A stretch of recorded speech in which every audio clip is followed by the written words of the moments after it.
This is probably the most expensive atlas in the world. It is estimated to be worth $1 million. Sorry. Why? Because it's one of the oldest atlases ever made. It was printed 362 years ago in 1662. 100 years before the United States was founded. Nowadays, maps are made by satellites, but when the Blaus were making their atlas, they made use of sextants, which relied on observation of the sun and the stars. The basis for these maps came from ship voyages, but this was very dangerous in that times. You could encounter pirates or native people, but also storms, and if you didn't watch out, there were maybe also some sea monsters.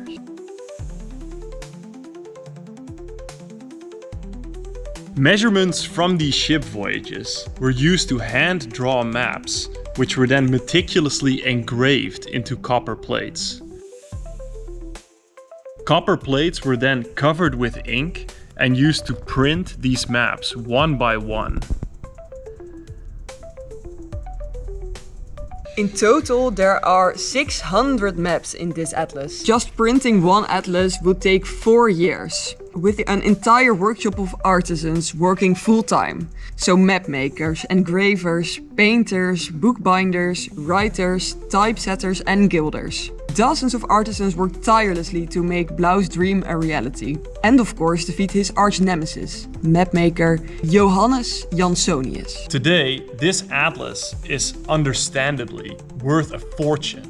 But even during the time when this was printed, it was probably the most expensive book ever made, costing an estimated 450 guilders, which is around 50,000 euros in today's money.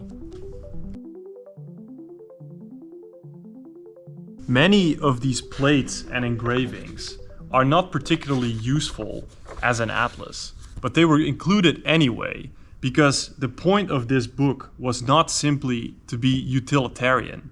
It was also to impress your guests and show off how rich you are. In the 17th century, the world was a big, scary and unknown place, which led to some interesting, let's say, quirks in this atlas. In areas of the world where voyages were common, a lot of measurements could be done, so the maps of those places are very accurate. However, in areas like this one, Japan, foreigners weren't allowed to trade and travel there, so the maps are much more inaccurate. In this online tool, you can see how these old maps are very divergent from how the world looks in reality. Another example is based on false reports of Spanish sailors. They actually thought that they had sailed around California. So on these old world maps, California is shown as a large island.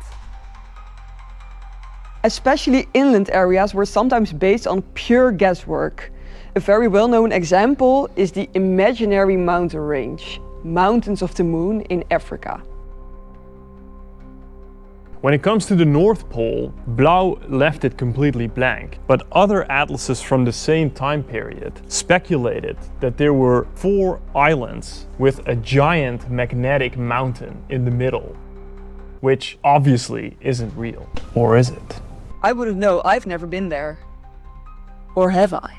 Another example, explorers thought that Tasmania and Australia were one and the same landmass, and also they were not very sure about New Zealand.